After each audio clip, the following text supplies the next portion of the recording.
In World War II, around 26,000 airmen of the mighty 8th Air Force sadly lost their lives. And in 1943, it was only 25% of men who were able to finish their 25-mission tour. This means that a horrific 75% were either killed, wounded, or captured. B-17 crews were the definition of brave. Daylight raids, long odds, and no place to hide. But inside that crew, one seat carried an even crueler deal: the Bombardier. Flak destroyed, shot down more B-17s than German fighters did. And the bad thing was you could not shoot back at flak. You had to take it. The B-17 made the Allies' risky bet on daylight precision bombing possible. Rugged enough to limp home on shredded wings, hence Flying Fortress, it kept crews and tactics alive long enough to learn, adapt, and keep striking.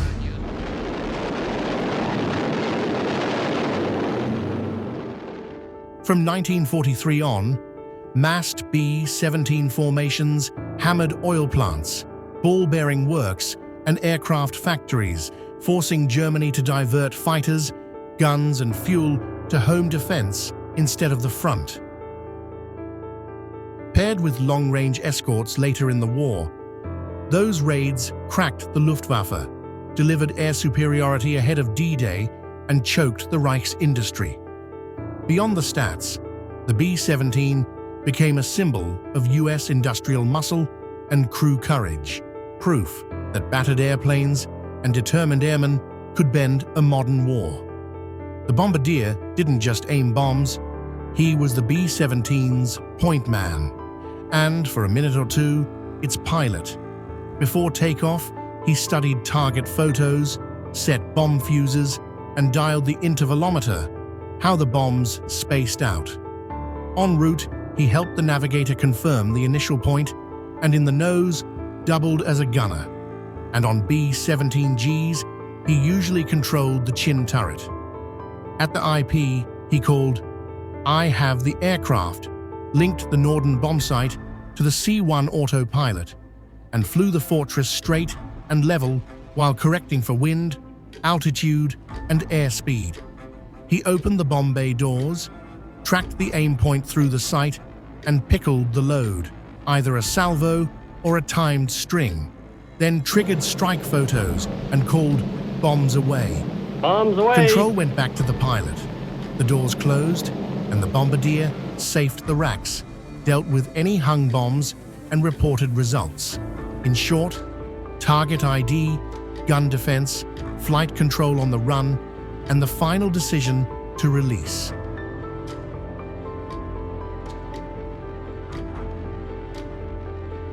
The lead ship in a squadron has the Norden bomb sight. When he opens his bomb bay doors, I open mine, as well as all the others. When you see the first bomb come out, you release yours. And what we did was dropped on the center of Berlin, Munich, Dresden. And unfortunately, it killed many thousands of civilians. But it is known that because of this, the World War II ended about a year earlier. The B-17's nose was basically a glass greenhouse pointed at the enemy. It was mostly plexiglass with little or no armor, and it held two people, the Bombardier and navigator, packed right up front. Early B-17F models were undergunned forward. The awkward guns left a gap that Luftwaffe pilots exploited with head-on attacks, firing 20mm cannon straight into the cockpit and sight. On the bomb run, the Bombardier took control through the Norden, forcing the ship to fly straight and level, which made the nose a predictable aiming point for both fighters and predicted flak fire. By that time, the Germans got pretty accurate. They had the German 88mm cannon that could fire 5 miles up. You would see the flak. You might be here and you'd see the bursts of flak. So it's a cat and mouse game.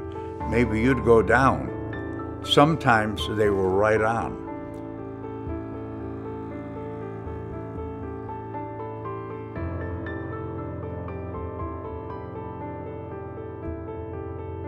Bomber crews learned fast that the B-17F's nose was a kill zone, and they complained about it in debriefs.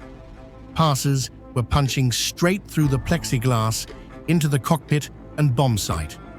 Squadrons started field modding their forts, clamping extra decals in the nose, adding twin-cheek guns, even testing the YB-40 gunship with a powered Bendix chin turret up front.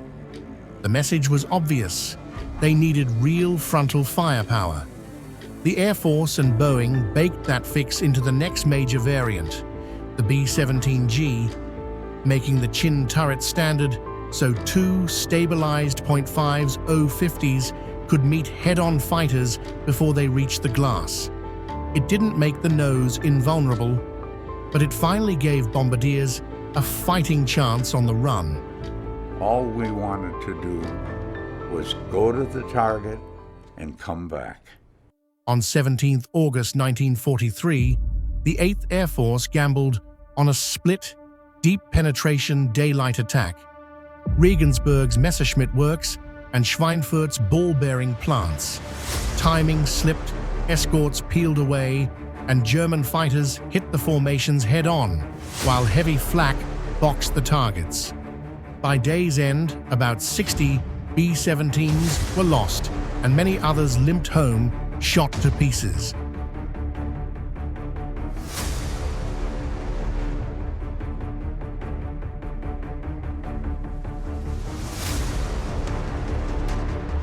Two months later, 14, October 1943, Black Thursday, the fortresses went back to Schweinfurt.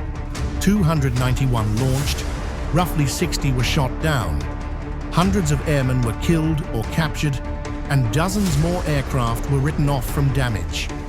The strikes hurt German industry, but they also proved that unescorted deep raids would bleed badly until true long-range fighter cover arrived.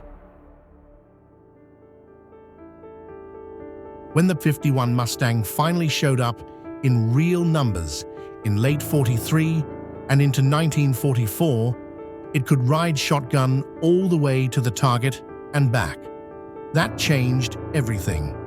Instead of peeling off at the German border, Escorts now stayed with the bomber stream through ingress, the bomb run, and egress, then darted out to smash the forming head-on attacks that had been murdering noses and cockpits.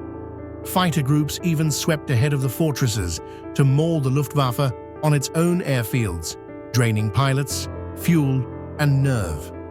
B-17 losses dropped, German interception got ragged, and by spring 1944, the air war tilted for good.